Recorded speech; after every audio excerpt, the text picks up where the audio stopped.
I'll probably be still doing engineering, you know, helping younger engineers. But most importantly, you know, in a position where I can help my community, you know, give back as much as possible. One of the best things I say about moving back home was I was able to go to like high school, middle school to speak a lot. So, you know, it's kids that I grew up with, you know, they're big brothers and sisters, you know, they probably know me. And it's nice for them to see somebody that they know, you know, in a different position than, you know, what we're used to around here. So definitely giving back to the community. Also starting something of my own. I don't know what it is yet. You know, I don't know what it is yet. Every day I sit and jot down information like this big boss talk. Right? I respect that. You know, you kind of you found your niche and you going for it. I just gotta find what it is. Play me some pimping, man. This the coldest podcast you'll ever hear. The way we coming with it, people witnessing greatness. Be a part of the journey. I would say it's perfect timing, but it's God's timing. We locked in a time capsule with this one.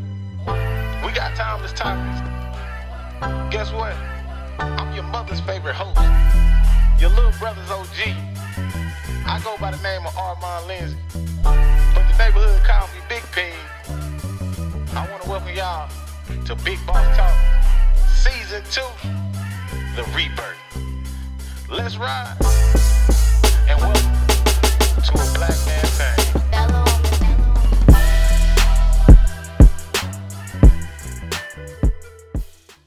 Yo, what's poppin', everybody, man? It's your boy Armand coming back with another episode of Big Boss Talk, the podcast. Man, I got a great guest, highly talked about in the chats. You know, with Cuz and my wife, you know what I'm saying? They be cracking me up, sending me information that Jalen be saying, and just the sidebar conversation. So I know this right here is gonna be a great conversation. But you know what I'm saying? I haven't known bro for long. Just, you know, met through association through my wife. They went to college together, and just being able to be, you know, to come down there and clicked up, you know what I'm saying, and just be able to be introduced to great people that's doing big things is always a blessing, man. And, you know, I kind of look at it, I'm like, I ain't even know, you know, bro was a electrical engineer, you know what I'm saying? And we're going to get into the bio and everything, but I'm just like, man, dude is just creative, you know, smart. And then he also doing the thing to the side as far as like, you know, with the cars and stuff like that. And we'll hop into that. But let me introduce my guest, man. So I got Jalen Hall, age 26. Career job, like I said, electrical engineer, Savannah River Nuclear Solutions. College degree is University of South Carolina, BS in electrical engineering. So I get a lot of South Carolina people. It's just come with the territory. So go Cox. Years in profession is 4 years. Man, Jalen, say what's up to the podcast, bro. Big Boss Talk, what's going on? Man, appreciate you having me, bro. Appreciate the introduction. For sure, man. Ain't nothing to it, man. We just chilling, kicking back, trying to get people some, you know, some game on just how they can be successful, stay in their own lane, and not get caught up in the traps out here. You know what I'm saying? But other than that, bro, Jalen, it wouldn't be Big Boss Talk if we ain't do two truths and a lie. I'm like, well, I ain't gonna lie. I'm like 15-6 right now, so they coming on me quick. I'm getting the people I don't know. So when I don't know nobody, I can't really guess they lie like that. So hopefully you might can get me, man. So let me hear your 3 statements. What you got? I got you. It's crazy because I really hate this game, bro. Like every group activity I've been a part of, they play this, and I never know what to say. So eventually I had to like Google something, and I got some generic stuff that I usually use. So that's crazy. So I published a poem in elementary school. I had a poem published. Okay. I drank 6 cups of coffee a day. And I was denied graduation and couldn't get my degree. What? Now that's tough. Hold up. 6 cups of coffee is extreme, my guy. Hey, you're an engineer, bro. You got 6 cups of coffee, God. Okay. So you said you published a poem in elementary. All right, and then 6 cups of coffee, and you was denied. You say your degree? Right. Wow, that's tough because getting a poem published in elementary school seemed like some black mom type stuff. Like, no, you know what I'm saying? Like, my baby did this. We about to go ahead and publish this right here. And that seemed like something that a black mom would do. So I'm like, I don't even want to say that's the lie, but it could be a lot. 6 cups of coffee. I don't think you do 6. I'm pretty sure you're a coffee drinker, but 6, that's a lot in a day. But I know some people that's out there that do that. And then denied graduation. Like, that's pretty extreme too. Like, I don't think you would make something like that up. Cause I was actually denied graduation too. 2 weeks before graduating, it was like, look, we need a payment. And I was like, what? I'm already covered. So I don't think you would lie about that one. So I'm gonna say the 6 cups of coffee is a lie. I think you drink coffee. I just don't think it's 6 a day. No, you got me. I'm not a coffee drinker. Okay, bet. Word, I was about to say, bro, 6 coffee, bro. You should be jumping out the wall, bro. You too relaxed. I don't be. But nah. Okay, so tell me about the poem. How did that go about getting it published? Yeah, so it was like this statewide competition. Okay. You submit a poem, and I guess they had like this review board or whatever. Go through, pick the best ones. I don't know if it was nationwide or statewide. I still got a book I could check, but yeah. And I was selected. That's what's up. So let me find out you got bars. You remember it? Nah, I don't remember. It was short. It was short though. It was like about a tiger or something like that. It's about a tiger. Okay, some real elementary type stuff. Yeah. Cool. And then you said, okay, so then tell me about the situation with being denied. Like, I know how I felt, but like, what was that situation like? That was crazy, bro. So like, I didn't have the best advisor. I'm not gonna call his name, but we'd go in for advisement. It'd be 30 seconds. He would be like, "You sure you can take these hours? Sign the paper, give it to me." I know one time I had like 24 hours, and normal advisor probably have like a conversation before you take on that type of task. So he really wasn't involved, and I thought I was staying on top of it. I was making sure I got the credits I needed or whatever. But yeah, I went. It was probably about 2 weeks too, bro. Probably about the same thing. I went to because at USC you got to submit, your packet for graduation or whatever. I went and she was reviewing it or whatever. She's like, "Well, you didn't take the foreign language." I'm like, "No, I took foreign language since high school. I took 2 college level foreign language classes in high school." She's like, "With this major, you need this specific foreign language." I'm like, that's crazy. So I don't know how yours worked out, but I had to wait a whole another semester, bro. For real? All my scholarships had done ran out. I had to pay out of pocket. And it's crazy. Everybody around me was graduating. Yeah. My roommate, bro, I'll never forget my roommate. It was graduation day. He was in the living room playing Kanye West Graduation. Oh my God. I'm in the room stressing, bro. Stressing. That's my boy, so I gotta be happy for him, But at the same time, like, dang, this is crazy. Yeah. But I went back the next semester. Still, I had to do it. That's crazy, bro. Like, so mine kind of similar to. I don't think it was similar. Mine was just due to money. Like, and what's crazy is I was on a pretty much a full ride, but I had in my 3rd semester. I'm just like, bro, I ain't gonna make it to. I'm not no lead type of dude. I'm just like, reality starting to set in. So I'm like, what I can do. And at the time, I really didn't know what I wanted to do, but I was like, I was always seeing people go to the military. So I'm like, man, let me try like ROTC or something. You feel me? And so by doing that, it pushed me back another semester where like I had to kind of pay out of pocket that that last semester. And I was just like, but I ended up, so I did RTC for just 1 semester. I found out real quick, like, no, the military is not for you, big fella. Like, I'm saying, bro, it's people, I'm still playing football at the time, so I'm literally like, probably like 296, you know what I'm saying? At the fittest I ever been, and just like big, like just to play my sport. And so I'm like 296. There's people out there, white boys out there, 150, soaking wet, running laps.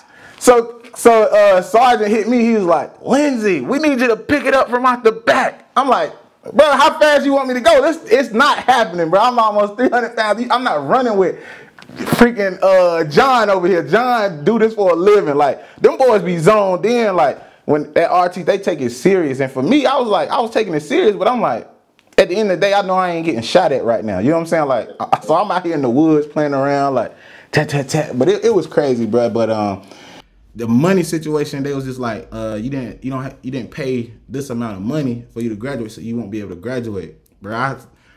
I got so heated. I called my mama. First thing I do, I say, Mom, they ain't trying to let me graduate. What I need to do? And she was like, what? And I was like, yeah, they saying this, that, and the third. I mean, I just got so mad. Like, I could have easily just went off on anybody. Luckily, I was just by myself. But, man, that pissed you off. Like, all that time you spent in school. Hey, that's a different type of experience, for real. Bro, and you ready to get out. Like you said, all your homies. My thing was, you let me go through all these years without saying nothing. Like, I could have took that my freshman year. You know what I'm saying? But wasting time, wasting money, really. I'd be like, man, that stuff's crazy. But we talked about that I talked to somebody about that. Like, advisors really don't be advising. Like, I really don't know what's the point of the advisor. Like, all they gonna tell you, like, you got to take these course of classes. Hell, I can pick out my classes for a semester and be like, yeah, like, just give me what I need and I can pick them out and make sure the math, add up after 3-4 years so I can graduate. But y'all don't really be doing that. So, but that's a different topic for a different day. But man, Jalen, tell me, man, just give me a little bit about yourself, man. Where you from? You know what I'm saying? Where you from? And then give me your original plan on like what you wanted to be when you grew up. You know what I'm saying? Like, did you know at the beginning you always wanted to be like an electrical engineer, or did something just kind of happen where you was like, nah, I think I can do this? So where you from, and then just how what was your thought process of what you wanted to be when you grew up? Right. So, yeah, I'm from Allendale, South Carolina. Okay. Real small town in South Carolina. One of the places you got to tell people you're from Columbia. Yeah. This is not Columbia. Yeah. It's, very rural South Carolina area. If you Google it, probably tell you it's the corridor shame or whatever that that area where they have a lot of education problems. Yeah. Yeah, I just really, that's where I'm from. Yeah. So, that if you know about Allendale, that that kind of like, yeah, people gonna look it up. It's one of them cities you just gotta you zoom by, man. Like it's one of them. So yeah, Allendale. I was always good, in the books. Yeah. And I had people who stayed on me about being in the book, even if that's not the path they took. You know what I'm saying? They made sure, yeah, this gonna be the dude, that's gonna do something different. For sure. So I was always big on learning, always big on studying. And from there, I went to USC, majored in electrical engineering. Graduated from USC. I took a job in Virginia. Yeah. For Virginia. I was working for the Department of the Navy. Okay. As an electrical engineer for them. Stayed there for about 2 years, and I came to my current position. I guess the overall aspect of what I do, I'm the systems engineer for our electrical power distribution system. Mm-hmm. So I oversee, the maintenance. Basically, I'm responsible for maintaining the system integrity. If you think about like your house, what happened right now if all your electricity went out, is like 10 times worse on a nuclear facility scale. So any predictive maintenance, corrective maintenance, troubleshooting, I kind of have a hand in that. Yeah. Just responsible for maintaining the system. Bro, that's a lot of pressure. Like, yeah, when you said it, I was like, man, he responsible for, like, I know what happened when my electricity go out. I ain't gonna really trip. You know what I'm saying? I'm be like, it's gonna come back on. I got somebody that's gonna come in. Hey, look, 5-10 minutes, we got you. But for a nuclear plant, bro, like, that pressure, like, do you like that pressure? You thrive on that pressure, like, or is it just come with the job? It's one of those things where you just like, it's the job. It's just the job, bro. Yeah. I guess the pressure makes me kind of zone in a lot more. Yeah. Because you know what comes with it, so you know that you got to learn. You got to be on point, and it's helpful. So it's not as much pressure as you would think, because we have safeguards in place for the event of emergency. But at the same time, the job do hold weight. For sure. Like, you got those processes in place where you can kind of relax. Like, if like something fails, like, okay, well, the generator should kick in. Right. And then, if the generator don't kick in, it's like, all right, it's getting a little closer. I'm gonna have to really know what I'm talking about right now. So, Electrical engineering. So that's all you ever wanted to be, like, you know what I'm saying? Like when you was younger, you just was like, yeah, I'm gonna, be an electrical engineer. Or did you have like any type of, you know what I'm saying? Like me, I wanted to be Shaq. I thought I was gonna be Shaq, but I was bigger than everybody at kind of like a young age, and then I kind of grew again, and everybody kind of stayed short. So I was like, okay, maybe I got my 6 more inches in me. Only thing is, I couldn't jump for nothing. So like I ain't got no up. So I'm like, okay, I could just be a little 3-point shooter Shaq. Stay outside the 3. But it didn't work. You ain't never had dreams like that, or just be like, man, I'm gonna do, God knows what. You know what I'm saying? But you just always was like, I'm gonna be an electrical engineer. No, it wasn't always engineering actually, but I never had like, like no hoop dreams or nothing like that. I knew that wasn't for me. I knew that wasn't for me. So I always wanted to work with computers actually. Okay. I wanted to be do something like with like computer software, computer hardware, because my dad he was in computer services. I was always around it. Yeah. Even hearing him talk about work, or either people from the community would bring in their computers. You know what I'm saying? He would be fixing them in the house. So sure. I always saw that stuff around me. And I had a high school teacher that told me, he was kind of wrong, but he didn't think that computers would be where they are today. Like back then. He was definitely wrong. But he told me, he's like, maybe consider going into electrical engineering, because, you get that computer programming experience, that computer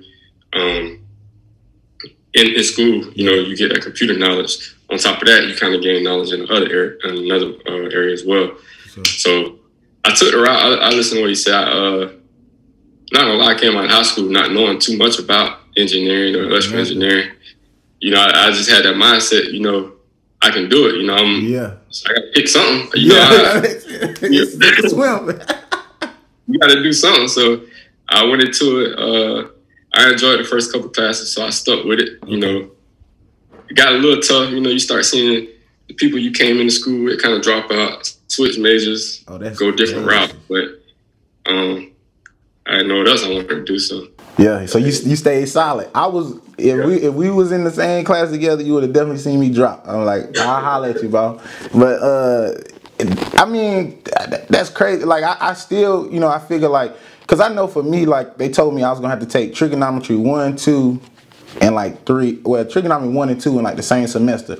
There's no way I would have done that, just with my schedule. And so that's the reason why I fell off. I wanted to be a mechanical engineer, but I think looking back, I think God knew like you ain't meant to be a mechanical engineer. You know what I'm saying? You got to have a certain type of mind frame. You got to think a certain type of way. And I just felt like for me, I'm too wild. You know what I'm saying? Like it's hard for me to just focus on like, you know what I'm saying, a problem and say, okay, let me figure out the solution and how we can get this back running.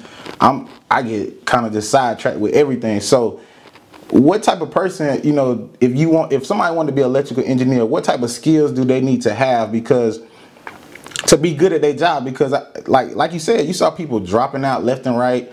You know what I'm saying? Like, I guess what's the hardest part about, the engineering? Is it the math? Is it the, did you take a little bit of physics? Like, so I'm gonna be honest with you, bro. Like, you're gonna need to be proficient in those math and sciences. Okay. Just to get out of school. You're not getting out of your sophomore year. Yeah. If you can't do, vector calc, differential equations, stuff like that. Right. So it's kind of like a weed out. And it's real weird because once you actually get into the field, you don't really do none of that. Like, what? No, you don't use the math, like all that stuff, bro. No.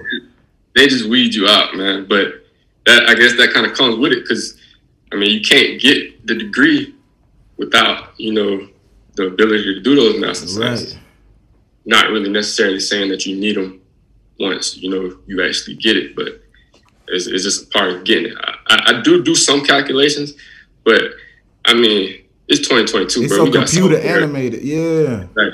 You got software. You got to know what you're doing, but you put information in, and it's gonna handle that background now for you. Yeah, man, that's wild to me, bro. That you said that. Like, you got to take the math classes, the equation. You got to be able to do that stuff to graduate. But then when you get into the field, you don't use it as much. Like, right. you don't see it. So that, to me, I'm like, that's crazy.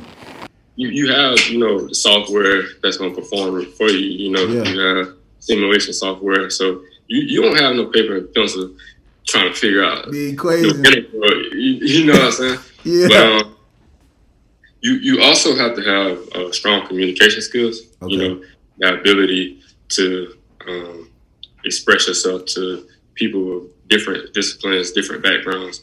You know what I'm saying? Because a lot of the job is presenting to, whether it be upper management or, you know, outside vendor. You know, you have to be able to communicate what you need, you know, what's the system status. So you have to have a strong communication background. I know we had a younger engineer that started recently. He was like terrified of public speaking.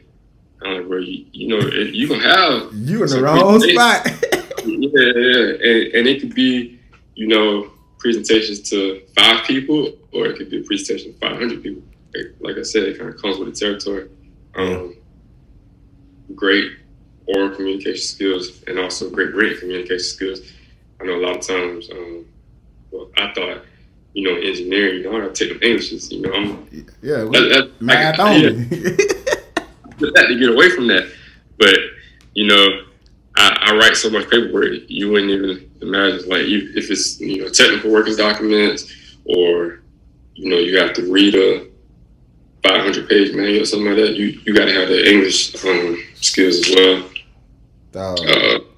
and the ability to adapt, the ability to learn, because it's a, you know, it's a field that's constantly changing. You know, we constantly have improvements, new standards, so you have to. You continuously learning, so you have to have that ability to learn, that ability to grasp concepts pretty quickly.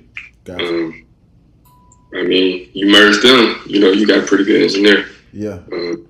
Hey, y'all heard what he said. Now, I always love to pick apart the gems, and what I heard is, if you want to be an electrical engineer, you got to get through the bull in college, right? Just get through the bull, try to learn these math as best as you can. And then when you get out there, it's some robot that's gonna help you with these mathematical problems, but you got to be able to articulate. You feel me? So even the things that you hate, you know, somehow come to, like, it becomes more of a strength, right? You know, your weaknesses somehow or another always come back, and you have to develop them, and it's probably a strength now. When you talk about, you know, you didn't like to do the, you know, the reading and the writing and, you know, the English, but now that's all you know, that's probably majority of what you do right now. So it's like your weakness at one point has now become a strength, or at least it's compatible to where your math mind is, or where your, you know, where your thought process is. So I think that's super dope. I do want to ask people, just to, you know, give people like transparency as far as, like, you know, electrical engineer, you know, it definitely,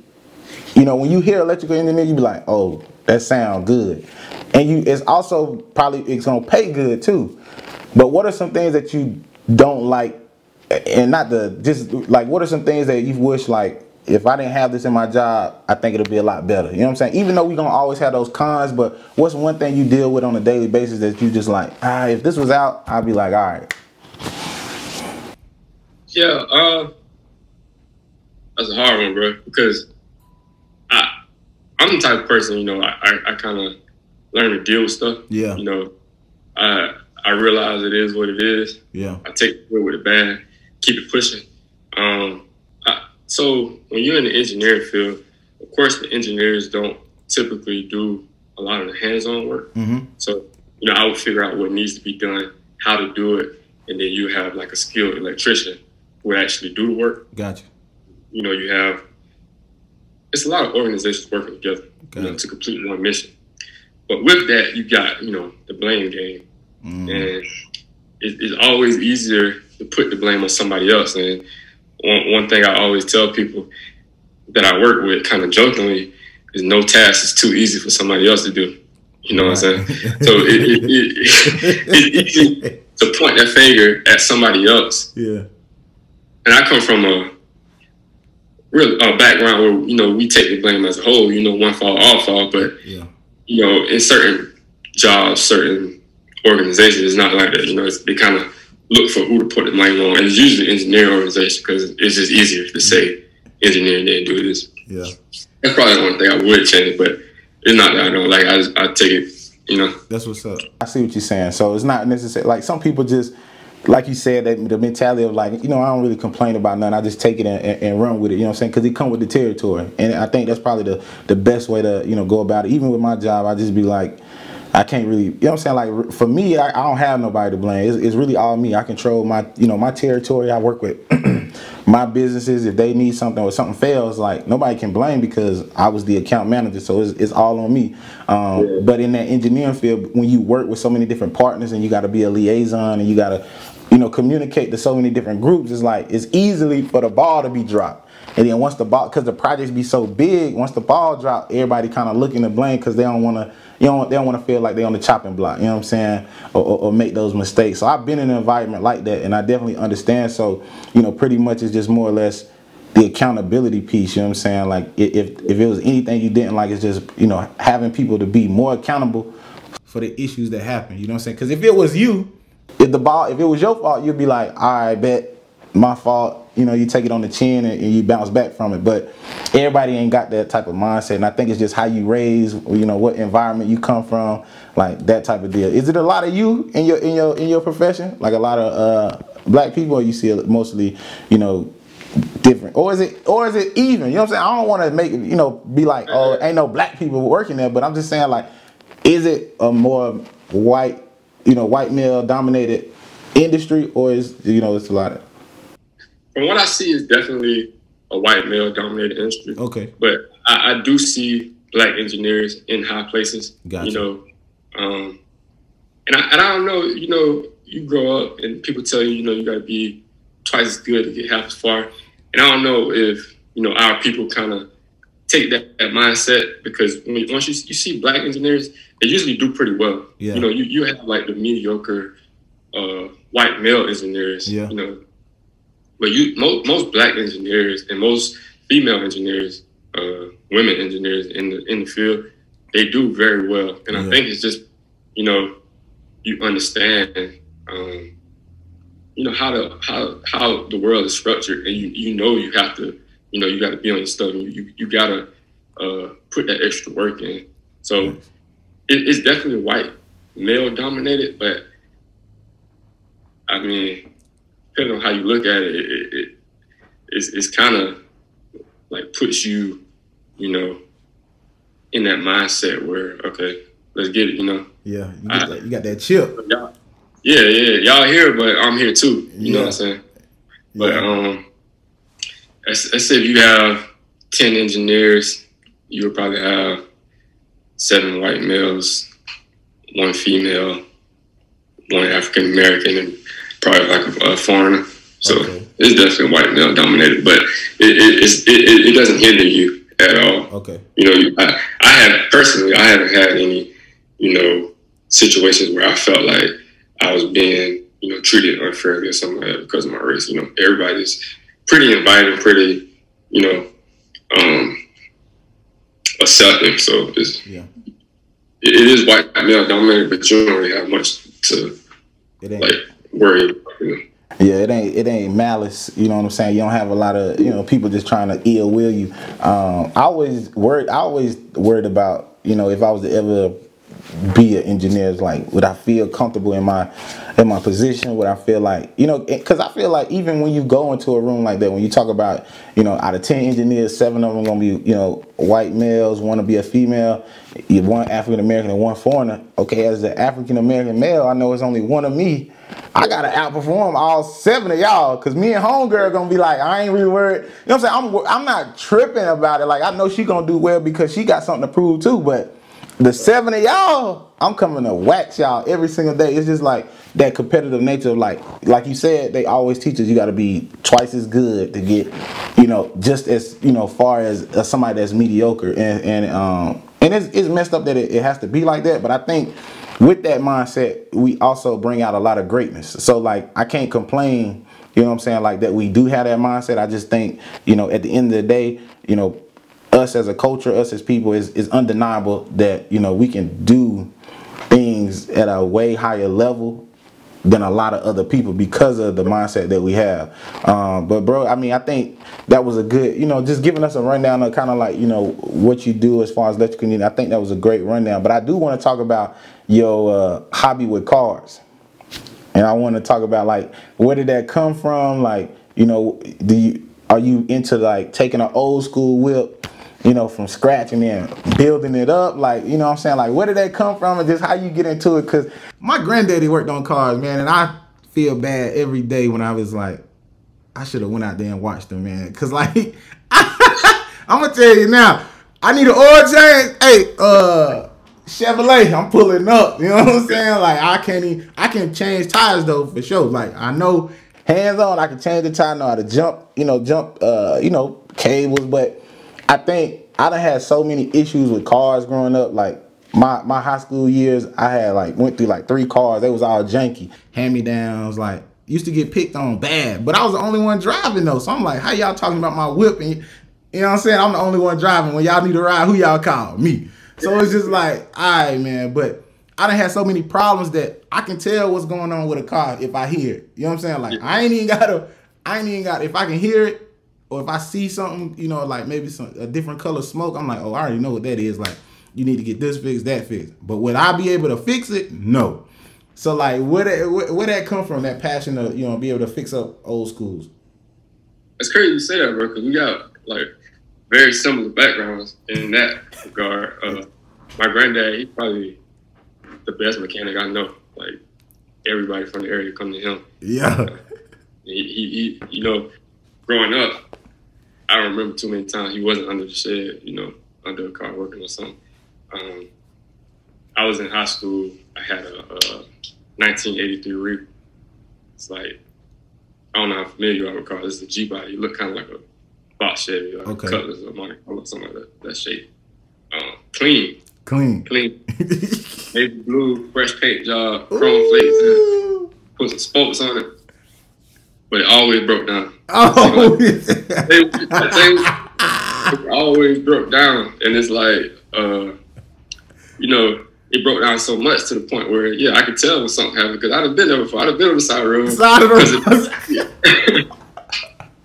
Word. Yeah, and like, you know, growing up, you always kind of see the people, like when you're in a younger mindset, of course, but the people you think kind of high up have nice cars. So I always was in cars. My dad was in the cars, my granddad, so kind of grew from that. And in 2020, when the pandemic first started, you couldn't do nothing. Can't do, you know, can't do nothing. And everybody was talking about, you know, pandemic depression and all that already. So I had to find something, you know, keep my mind busy so I don't really be focusing on what I can't do. So I bought a 1968 Camaro. I bought it running, great condition. Yeah. Took everything out, redid it. Cause you know, you want to put your own touch on it. I see what you're saying. Yeah. Turned into a big money pit. I ain't gonna lie, but no, it's enjoyable. And you learn so much outside of, you know, what you do on a day-to-day basis. You know what I'm saying? Yeah. Kind of have something that keeps your mind stimulated. And I mean, you got a nice car too, so kind of get, you know what I'm saying, a reward from it. Yeah. That 1968 Camaro probably looked good. Yeah, it's clean. But I guess that's how I got back into it. I always liked old cars. I knew eventually I would get one. I just didn't this early. But like I said, pandemic started. I was like, man, whatever. You really don't even know what to expect out of life at this point, you know? You don't. Anything can happen. Man, it be having you thinking like, bro, I need to like, and I don't know, for the pandemic, for me, I think it just, we're seeing, like, a lot of people felt very secure, you know, before the pandemic, like super secure, like, you know, great job, money's coming in, boom, boom, boom. Then when people get laid off, you start to see the panic. You start to see like the frustration. You start to see like the mental breakdown of a lot of people. And I guess what it taught me was like, man, don't take nothing for granted, for one. And then obviously you got your, you know what I'm saying, your trust in these companies, but at the end of the day, you gonna need to find something else that can help, you know what I'm saying, like bring you back up. You know what I'm saying? Maybe it don't take the whole weight of a year's salary, but at least it's something. I've seen so many stories and just know so many people that was just like, you know what I'm saying, just didn't have nothing. But obviously the government with the Social Security, like unemployment, all that, you know what I'm saying, you got your scammers that came out of 2020, you know, all the big dogs that came out, PPP. So people was finding a way. I ain't, we gonna find a way, but it just taught me not to take, what you got for granted. And it's just also just taught me, like, I need to have, I want to have something of my own that I can stand on at some point. Like if the whole world goes from sugar to nothing, you know what I'm saying, to the bottom, I at least got something of my own I can, be proud of, stand on, and, be like, well, yeah, I did that, you know what I'm saying, by myself. So similar to you, I don't think I would have, a car hobby is a big hobby to pick up. I will tell you, because the parts, everything you need, like, how quick do you really, when you broke it down, how quick did you, go into, building it back up, with having to get parts and, different stuff? Like, how long did it actually take for you to, break it down and build it right back up? So, it took about a year and a half. Year and a half? It probably have to take that much time, but I just had other stuff going on. Yeah. I didn't really couldn't dedicate what I needed to. I took, like an LS swap. I took a newer car motor and put it in, for reliability. I want to get in it and drive Charlotte right now if I want to. Yeah. I want to be able to do that, you know what I'm saying?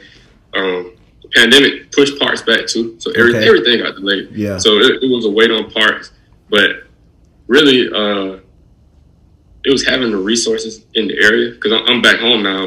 I'm living in Allendale, so like, my granddad right down the street, uncles and stuff like that. I always have people to help me. Gotcha. So it took about a year and a half, but it wasn't a stressful year and a half. And it wasn't a car that I was dependent on either. Yeah, it was just like you said, a hobby. I'm like, I got to hit the bus now. It's just a hobby, so it wasn't really. It was something convenient, Yeah. It wasn't anything that I was dependent on finishing up. So I didn't really dedicate as much time as I probably would have if it was, the car that I was driving to work. But it definitely it was a fun way to get through some time. Yeah. I think that's I think that's pretty cool that you found your own unique way to, like, keep your mind frame tight, keep everything thinking, because I know you got to think, Yeah, you can't just take down a car, you got all these bolts, parts everywhere. You got to really, like, know where stuff go and how things actually work, the function of the car. And my granddad used to always tell me, taking a car apart easy is, do you remember how to put it back together is the hard part. And so I used to see my granddaddy, man, he used to do some, like, anytime I needed help, I'd be like, hey, Paul, come, my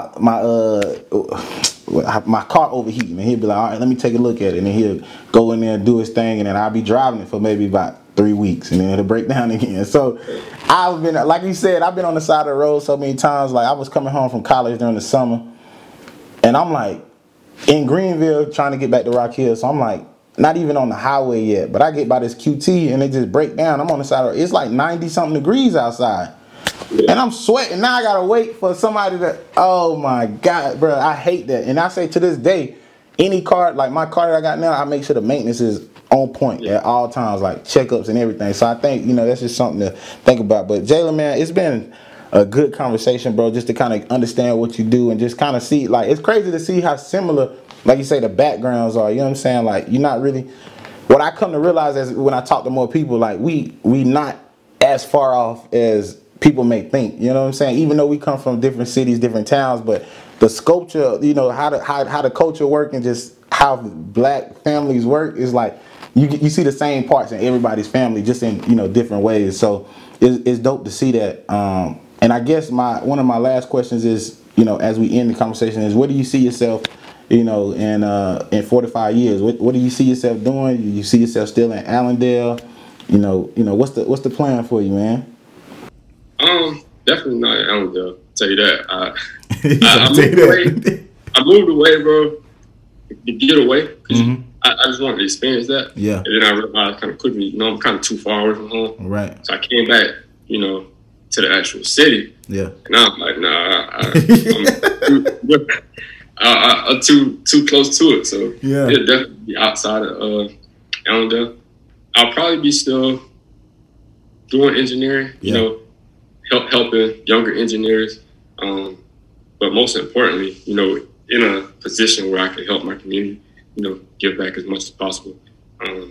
One of the best things I say about moving back home was I was able to go to like high school, middle school to speak a lot. So, it's kids that I grew up with, they're big brothers and sisters, they probably know me. And it's nice for them to see somebody that they know, in a different position than, what we're used to around here.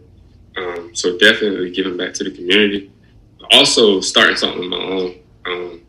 I don't know what it is yet. Yeah. I don't know what it is yet. Every day I sit and jot down information like this big boss talk. Right? I respect that. You kind of you found your niche and you're going for it. I just got to find what it is. But I don't know if I see myself maybe 5 years, but like 10 years. I don't know if I see myself working for someone else. Gotcha. Or if I'm working for somebody else, it's only the fun something else. Yeah. Just trying to find something, I guess that I'm passionate about, and kind of go for it. For sure, man. I think that's dope, bro. Like just to be able to, like, I wish for me, like that's the one thing about it. Like I wish I could go back home and be able to touch and talk to some of the kids, because like the kids, us now, our people like friends, family, like that we grew up with, they got kids now, and so it's crazy to see like. I know a girl right now, she got like five kids. So it's just, I be like, dang, like, but I just wish I could go back and just, and talk to them and show them something different. You know what I'm saying? Because a lot of people, if you don't travel, like, I feel like traveling is one of the best things that you can do at a young age, because you see a lot and your mind get expanded to more, more things than what you used to seeing on a day-to-day basis. Like, I can't be mad at somebody, if a kid come up to me and say, I want to be, I want to be like my big bro. But big bro ain't doing everything. He ain't doing everything, I guess you could say, right. You feel me? But that's all that kid see. That's the only person that's really influencing him, that's talking to him. So I can't be mad at you to say like, yeah, I want to be like big bro, because you ain't seen nothing. You haven't seen nothing beyond big bro. And so like you doing now, like going back to the schools, I think that's super hard to show people like, nah, like big bro cool. You can take the, I guess you can take the mentality from big bro, but you can apply that mentality in a whole different lane with, with different actions, and you can get different results and be, and not have to have the pressures of just being, watching over yourself and all that good stuff. So I think that's hard, and I think you'll definitely find a niche. I think the more you think about it, the more you sit on it, and it's really like, for me, the niche was how I found it. It was just more or less like, what did I just thought about what did I want to be, growing up. Like, how did I want to be influenced? Like, when I was in school, I was looking for somebody to come take me under their wing and be like, man, let me show you, like put you on game here. Let me show you how to do this. Like, I was looking for that. I ain't really had nobody to just put me on game. I learned from watching other people and taking what they do, and I'm like, okay, I can take that. I can take what they doing. I can take them and build me, I really pretty much built myself, It wasn't like somebody I watched grow up, like no type of role model. So back to what, I just think that's super hard, and I think you'll definitely find your niche, bro. And whatever way, like if you find your niche and if we can help, collaborate, I always want to, have you back on the, back on the show. We could talk about the niche, talk about what you got going on, and just be able to promote it and go from there, bro. You always got a spot on the show. And whatever you need, bro, I try to do my best to help. But last thing is, we need a recommendation, and then we out. We get to enjoy the Sunday, have a little brunch action. Yeah, birthday this month now. My birthday this week, bro. Yours. When your birthday? March 14th. Oh yeah, you the 14th. I'm the 17th. That's why you caught me with the hat on. I don't have a haircut, y'all. I'm trying to hold out. Hey, hey, I told him, I said, I'm gonna have to double up. I'm gonna have to hit you before I leave, big dog. But yeah, so I need a recommendation, bro. Somebody that you think can hop on the show, be super dope, got a great story. Whether it's somebody you look up to, whether it's somebody you just maybe and you just be like, man, I think this will be a great platform for you. But all I ask you is, once you tell me who it is, if you can reach out to them to say, hey, I was on this podcast, I recommended you. My dog Armand, he gonna hit you up and just ask if you want to be on the show. You can say yes or no. It don't really matter. But it was a great conversation, great show, and I think he got something going. So who you got, man? De'Ara Bryant. Okay. She's a PhD candidate at Georgia Tech. She's working in artificial intelligence field. Gotcha. Probably saw she been going viral lately. She made the robots dance. Yeah, she everywhere. She a woman in STEM going crazy, bro. Yeah. I think she'd be a perfect fit. We're actually from the same place, so she's here a lot too. Giving back to the community, kind of pouring back into the younger generation. Yeah. Paying that forward. I think she'd be perfect for it. Get good perspective of how she's gotten so far and where she came from. That'll be dope. And I definitely look out to it too. Yeah, if you could do that, bro. If you can send me, once we get offline, if you could just send me maybe like however she likes to be contacted. I know everybody's different in these times, like whether it's, you can send me her IG page, or if she, if you could talk to him like, hey, dude recommended, is it okay if I give you his number? Give him your number. If you however you want to do it, however she feel comfortable, we can do it like that, and then I'll set it up. I'll get her down on the calendar. But I definitely heard of her, heard great things about her, and I see the robot. I'm like, man, like that's hard. Yeah, like that's down to earth. So, bro, like it's crazy because sometimes I'm around her, I forget how smart she is because she's just so cool. You know what I'm saying? Yeah. But when it's time to put on that blazer and get in front of that presentation room, she another level. So yeah, it'll definitely be a good conversation. Yeah, that'll be hard, man. Thank you. If we can set that up, that'll be great, man. But I want to say thank you to you, man, taking time out of your Saturday to just chop it up with me, bro. I was like, you actually came to mind just because when I first was thinking about like getting people to sit down with. At first, I was like, I'm just gonna do an episode every Saturday, but then this thing morphed into a whole different beast where I'm like, because as you start getting recommendations, I'm like, I don't want to wait so long to sit down and talk with people. So it's like I start doing 3 interviews a week, you know what I'm saying? Maybe 4, 5, like, and it just be morphing. Like I'm sitting on like 6 interviews I ain't even put out yet. So it's crazy. It's crazy. But I was like, I want to talk to Jalen. When I first sat down, I was like, I want to talk to, because Maya, like I said in the group chat, they be like, man, we don't know what Jalen do. We don't know. We just know he doing something. So I'm like, man, let me find out what brother he doing, man, because I know he's on some player type stuff. So I'm like, man, let me figure it out. And she was like, man, he ain't gonna do it. I'm like, dang, how you gonna say my man ain't gonna do it? I ain't even got to ask yet. He ain't gonna do it. I think you definitely took me out of my comfort zone, bro. Oh, okay. When she did hit me up, she said in the message, she was like, I told him this ain't really, yeah. I was like, nah, it's for bro, we good, And I had to saw a few of the podcasts. I respect what you're doing, and I do respect that it's a genuine conversation. I don't feel like I'm in an interview or nothing. Yeah, really back kicking it. So that's crazy. But I was like, man, I got to talk to him, and she was just like, oh, Jalen don't talk. I'm telling you, he gonna say no. But I'm like, he ain't even ask, like, cause me, I'm like, man, if I explain what I'm trying to do, if I get, what I'm saying, let them know, like, nah, this is for real, like, trying to be on some real boss stuff, spitting game. I'm like, I'm pretty sure, bro, would be like, heck yeah, bro, I got you. You know what I'm saying? But I think she be more jealous, like, cause I'm friends with a lot of her friends. And so, yeah. and they be like, they probably ask about me before. I ain't gonna say that, but she always be like, everybody love Peanut. I'm like, listen, I don't be doing nothing. I just be sitting back. But I think she was more like, she be jealous, man. I be like, whatever. But I appreciate you for real, bro, for doing this, man. And I can't wait to just see what you do as far as like with your city, how you choose to give back, and just love to see what you do with the cars, man. I'm pretty sure there's gonna be more cars to come once you get you a fleet. I'm gonna have to just come down to Allendale, check them out, and be like, ooh, that bad boy tough, boy. So, but thank you, bro, and I'm gonna let you have the rest of your day, man. And whatever you need, if you need anything from Big Boss Talk or from me, man, however I can help out, just let me know, man, and I'll be there, man, because you pulled up on me, and I appreciate it. Okay. Appreciate you having me, bro. All right, bro. Let's keep rocking and rolling. Ain't nothing gonna stop us now. We here.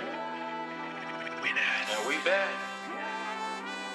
They say, Peanut, you so cold.